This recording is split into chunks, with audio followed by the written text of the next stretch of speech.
1971च्या युद्धातील भारताच्या ऐतिहासिक विजयाला आणि भारत बांगलादेश मैत्रीला 50 वर्ष पूर्ण झाल्यानिमित्तानं आज नवी दिल्लीतील इंडिया गेट इथं स्वर्णिम विजय पर्व साजरं केलं जात आहे। संरक्षण मंत्री राजनाथ सिंह यांच्या हस्ते आज या कार्यक्रमाचं उद्घाटन झालं। यावेळेला जनरल बिपिन रावत यांच्या लष्करानं 7 डिसेंबर रोजी खास या कार्यक्रमासाठी ध्वनिमुद्रित केलेला संदेश प्रसारित करण्यात आला।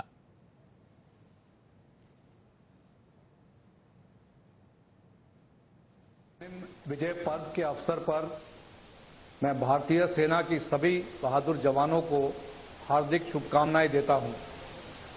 भारतीय सेना की 1971 की लड़ाई में जीत की 50वीं वर्षगांठ को हम विजय पर्व के तौर पर मना रहे हैं। मैं इस पावन पर्व पर सशस्त्र सेनाओं के वीर जवानों को याद करते हुए उनके बलिदान को श्रद्धांजलि अर्पित करता हूं। 12 से 14 दिसंबर तक इंडिया गेट पर विभिन्न प्रकार के कार्यक्रमों का आयोजन किया जा रहा है। यह बड़े सौभाग्य की बात है कि विजय पर्व अमर जवान ज्योति की लौ की छाव में आयोजित किया जा रहा है, जो कि हमारे वीर शहीदों की याद में स्थापित की गई थी। हम सभी देशवासियों को इस विजय पर्व के जश्न में सम्मिलित होने के लिए आमंत्रित करते हैं। अपनी सेनाओं पर है हमें गर्व, आओ मिलकर मनाएं विजय पर्व। 1971च्या युद्धामध्ये भारताने मिळवलेला विजय ही भारतवासियांसाठी अभिमानाची बाब असून हे युद्ध आतापर्यंतच्या सर्वाधिक निर्णायक युद्धांपैकी एक असल्याचं राजनाथ सिंह म्हणाले। तिन्ही दलांचे प्रमुख जनरल बिपिन रावत यांच्या निधनामुळे आजचा सोहळा साधेपणानं साजरा केला जात आहे। या कार्यक्रमात रावत यांची उणीव भासत असल्याचं संरक्षण मंत्री म्हणाले। मूल्याधारित परंपरा आणि वसुधैव कुटुंबकमचं पालन करणारा भारत हा एकमेव देश आहे। भारतानं कधीही कुठल्याही देशावर आक्रमण केलं नाही। 1971च्या युद्धातला विजय हा अत्याचार आणि अन्यायाविरोधातला विजय होता, असं संरक्षण मंत्री म्हणाले।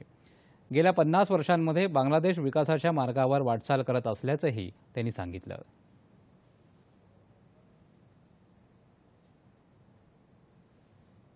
यह युद्ध हमारी नैतिकता, हमारी लोकतांत्रिक परंपराओं और न्यायपूर्ण व्यवहार का एक उत्कृष्ट उदाहरण है। ऐसा इतिहास में कम ही देखने को मिलेगा कि कोई देश दूसरे देश को युद्ध में हराने के बाद उस पर अपना प्रभुत्व न जताए, बल्कि वहां के राजनीतिक प्रतिनिधि को सत्ता सहर्ष सौंप दे। पर भारत ने ऐसा ही किया, क्योंकि यह व्यवहार हमारी संस्कृति और हमारे संस्कार का एक हिस्सा है।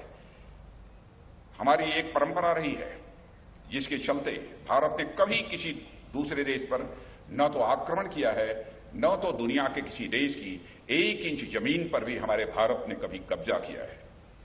भारत ने बांग्लादेश में लोकतंत्र की स्थापना में अपना योगदान दिया और आज हमें इस बात की अत्यंत प्रसन्नता है कि पिछले 50 सालों में बांग्लादेश विकास की राह पर तेजी से आगे बढ़ रहा है, जो बाकी दुनिया के लिए एक प्रेरणा का भी यह विषय है। 1971च्या युद्धात वापरलेली प्रमुख शस्त्र आणि उपकरणं तसंच प्रमुख युद्धाची माहिती देणाऱ्या प्रदर्शनाचं उद्घाटनही करण्यात आलं।